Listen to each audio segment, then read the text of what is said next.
Why do you need a TIG Torch from CK Worldwide? We'll tell you when we get back. I'm Tim Johnson. You're watching Shop Tool Reviews. This is the CK230 TIG Torch from CK Worldwide. Now this is a fluid-cooled TIG torch, so you run this with a TIG cooler and it keeps the torch cool while you're welding, especially things like aluminum when things tend to heat up quite a bit. Now I'm not going to explain any more on this because it's pretty self-explanatory when you see it in use and when you see the benefits of it. So let's go over, let's actually take a little closer look at this, then we'll use it, we'll compare it to an existing TIG torch or to our typical air-cooled TIG torch, then we'll come back and wrap it up. We got a new TIG torch from CK Worldwide. This is part of their Master TIG series, and this is specifically their CK230 torch. Obviously, this is a water-cooled or fluid-cooled TIG torch. You can get just the bodies of these if you want to, and then slide this open. Then basically, you can see the disconnects here. You would get just the body of this torch with this sleeve on it, and you could hook it up to your own hoses and so forth. So you can get this as a kit as we did, or you can get it as just a torch, whatever pieces you need. CK probably has it. So they have a really wide array of different products. And this specifically, again, is the CK230. So 230, don't misrepresent that as a 230 amp. This is actually good for 300 amps, which is pretty impressive because the Miller Multimatic that we have, the 220, this is the 17 series torch that comes with it. This is the A150, basically the same size, so you're not losing any size, if you will. And this is only rated for 150 amps. So we're doubling our amp output with the CK here, and we're not losing any compactness, if you will, still sticking with the same size. Now, CK also refers to the 230 as the 2 series, or everything in the 2 series as the 2 series. So again, the CK230 falls under that. You can get it with the flex head as we have here, or you can get it with the more rigid head as well. And there's a couple of other options you can get also. This is the one we decided on. As I mentioned, they also sent it with the right DENS connector for our Miller 220. So this plugs right into place where our other TIG torch lead plugged into the Multimatic, and we'll show you that here in a moment. You'll see we've got 3 hoses coming out of here. Now typically on our Miller, on our DENS connector, we would just have the argon flowing through here. But what we have here, here's our argon gas coming through the black hose here. But the red is actually fluid that's coming after the torch. So you'll see here we have a blue, a red, and a black. So we have argon that's feeding the torch head. And then we have cool water or cool fluid, the coolant, the fresh coolant coming in. It's coming in on the blue hose, coming in, surrounding the torch tip, then coming out as the red. So now we've got hotter fluid. It's also a little larger as well. It's probably more insulated. So now we have the returning fluid that's coming through, but before it returns back to the cooler, it passes through the DENS connector here. So cooling this whole body of the DENS connector itself, and then returning back to the cooler and making the cycle again. So this is also patent pending, this whole device here. So really nice setup, really compact for everything that it does. This is the 12.5-foot lead. You can also get it in a 25. Now I would recommend to get a sleeve with this as well, so that you can protect all these hoses so you're not burning them, stepping on them, cutting them, things like that. So just a nice another protective layer to heap on there. Now when these came, obviously these are the quick connects. I've just got some rubber nipples over them so that the fluid doesn't run out of here, because we have already used this to try it out. But let's hook it up and we'll see how it does. But first, before we do that, we're going to use our A150 or our regular Miller torch tip or torch head, and we're going to take some readings off of that and then show how well the CK230 does compared to that. Okay, this is going to be real simple. We're going to take our Miller A150 TIG torch, so the typical TIG torch that you would get with a Multimatic, or just your standard TIG torch, if you will, air-cooled or cooled by the argon gas, that's it. And we're going to run a few beads in this 1/8" steel, and then we're going to take some readings with our IR thermometer and figure out what that is. And then we'll go to some aluminum and we'll start taking some aluminum. We'll run a few strings on that and then get a reading as well to see how much heat we're building up. Then we'll change over to the CK230 and hook it up to the fluid as well, to the TIG cooler, and then we'll see what we get from there. So let's get started. First, let's get a reading here. Let's see on the torch itself. We're reading 82 degrees Fahrenheit. So 82 degrees Fahrenheit on that TIG torch as of right now. Okay, I'm running about 120 amps. Here we go.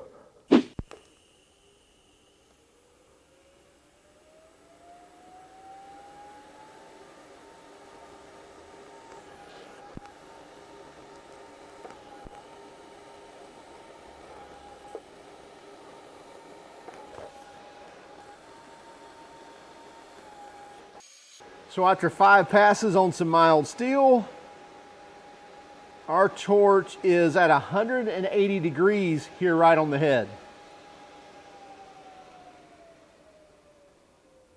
190, 193, and here on the body, we're at about 120, 126 degrees or so on the body. So holding right in here, it's definitely, you're not going to hold that with a bare hand whatsoever. You're going to have to take your glove, and it's starting to warm up. Now, this is just on 1/8" plate steel, and I've ran, 5 beads there? Don't judge my beads, by the way.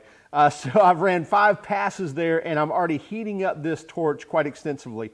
Let me run a couple of more passes,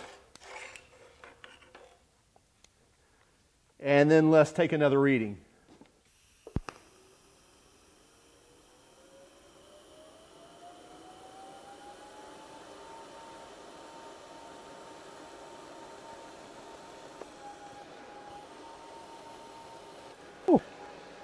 So a couple more passes.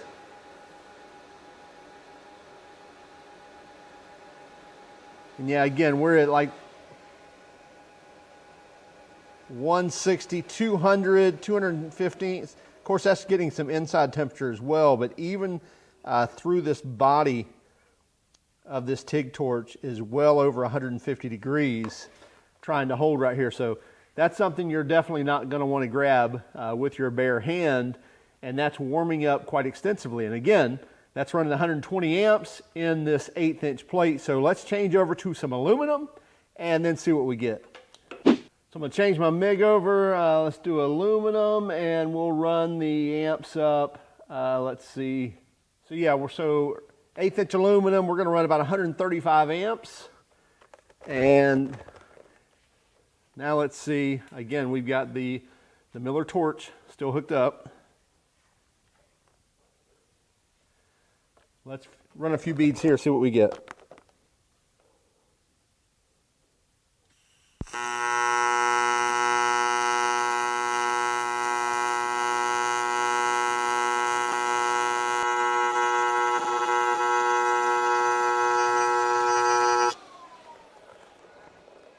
So there's one. Let's run another one.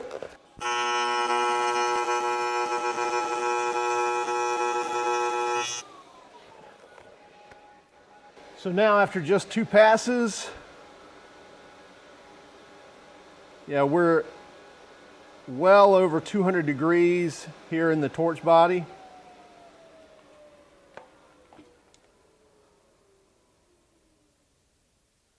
$240, $223, $175. So about $225 to $240 right there through the right here through the main body. And then on the handle itself, we're still at 170 and 180.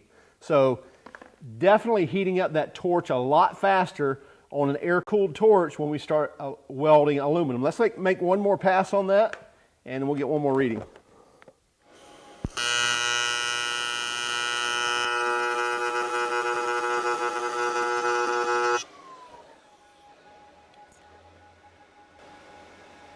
Yeah, so easily in the 200s right here through the torch.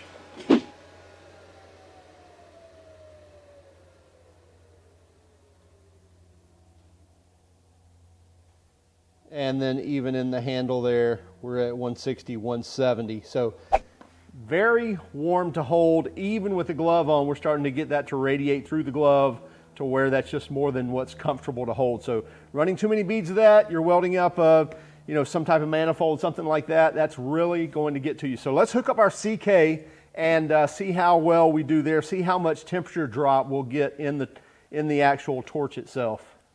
All I have to do is take the fluid lines for the CK, push them in our quick connects. Then I'm going to take my DENS connector for my TIG torch off the miller, unhook it, take my DENS connector for the CK.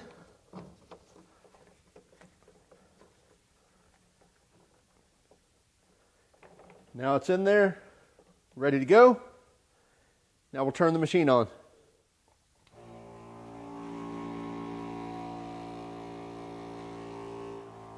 Okay, you hear our TIG tooler running now. We've got our TIG torch hooked up. So we've got fluid flowing through the tip here.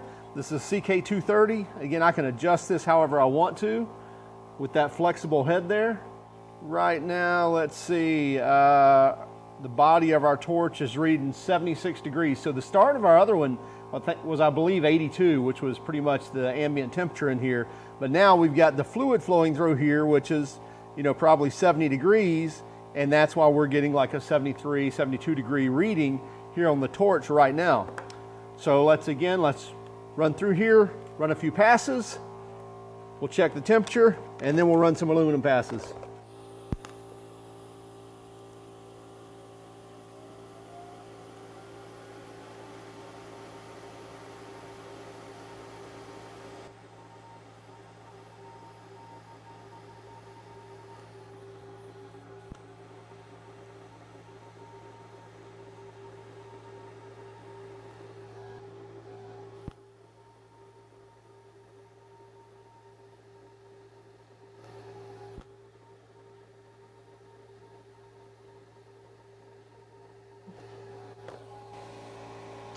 Okay, so that's 4 passes, which are longer than any of the other passes that I did on here.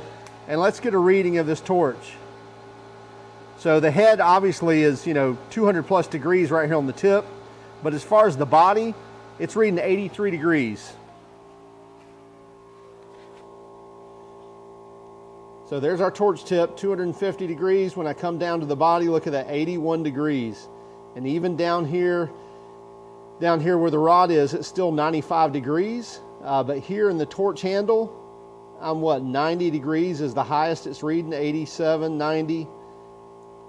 That I can hold my bare hand with no problem. So I can hold this whole thing. I'm not going to grab that, but I can grab that with no problem and sit there and hold that torch. So that's how much cooler this is running. Now let's run some aluminum and see if it stays that way. And by the way, 490 degrees. So it's not like that's cooled off or anything. Again, to start, we're at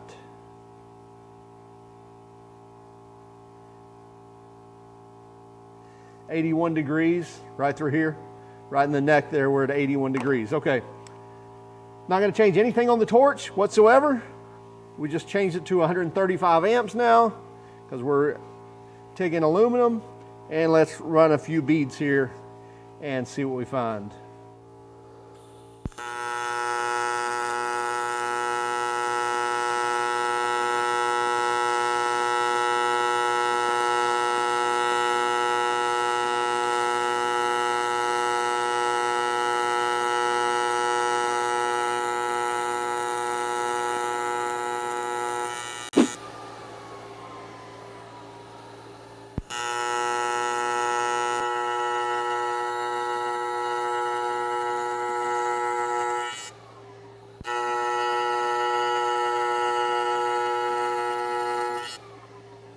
And we'll go ahead and run one more.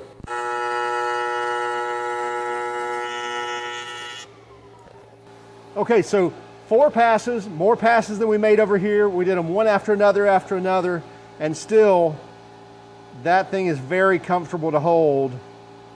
84 degrees, 83, 84 degrees right there through the neck. Again, if we look at my tip, we're well over the 240, 250. Even down here in the holder, we're down to over 100. But here in the main body, 86, 87, 90 degrees maybe.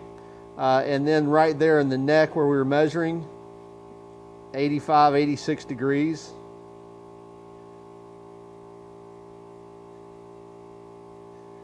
So that's just amazing.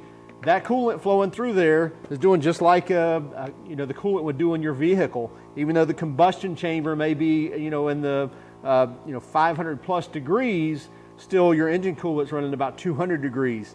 Same here. Even though our torch tip is well into that 200 degree plus range, the body of our actual torch is still only 80 degrees, which again, very comfortable to hold even with a naked hand. There feels just a little bit warm, but again, I can even hold on to that. I'm not going to grab that tip, but right there next to the tip, I can still hold on to that. Just amazing the difference that you're going to get out of a fluid controlled torch. And by the way, CK, their products are just amazing. Just some great quality stuff. And they have a ton of different accessories. However you want to dress it up, you can do so. Now, as I mentioned, the CK230 really speaks for itself. I mean, the fact that you're dropping, to a temperature that you can easily hold with your bare hand, even after welding, several strings of aluminum, that speaks a lot. And by the way, we were only welding, 1/8 inch of aluminum. If we had that bumped up and we were only running on 120 volts, if we were, at the full capacity of our Miller-Matic 220 and we were welding, 2 pieces of 1/4 inch aluminum together, we'd have had the amps quite a bit higher. Therefore, that TIG torch would have been getting even hotter on our air-cooled or naturally cooled TIG torch. So the CK230, I can tell you, even at that amperage, we really don't see a lot of increase through the torch handle. That fluid cooled, that liquid cooled running through here, that coolant running through here, keeps that TIG torch really at about that same temperature. Rarely do we see it get even 100 degrees, which can still be held with your bare hand. So this is rated for 300 amps and it's their CK230. Now, CK, when you get on their website at ckworldwide.com, you'll see they have everything from tungstens to TIG torches. And by the way, you can get this bare, it's just a bare TIG torch or a kit with everything with it. You can tell them what welder you're running so they can give you the right DENS connector, and whether you're wanting quick connects or whatever. They have about anything you can think of when it comes to welding accessories. I would definitely check them out. I'm telling you, it works for itself. This is going to run you the CK230 kit, as you see here, with a 12.5 foot leads on it. You can also get 25 footers. This is going to run the whole kit somewhere around that $250 range, depending on what all you're getting with it. So that's an idea of what you're going to get or what you're going to be paying for that. That may seem like a lot, and obviously a couple $100 is not anything, that's not nothing, right? At the same time, if you're doing this for a living and you're doing some aluminum fabrication, you're probably making decent money on those jobs, and it will pay for itself rather quickly, and you'll be much more comfortable doing those jobs. So make sure you check them out at ckworldwide.com. Also, keep track of us on Instagram, Facebook, and Twitter. If you don't mind, would you hit that like button if you like this video? Also, if you didn't like the video, by all means, give us that thumbs down. But would you let us know in the comments why? Have a great day. Keep smiling.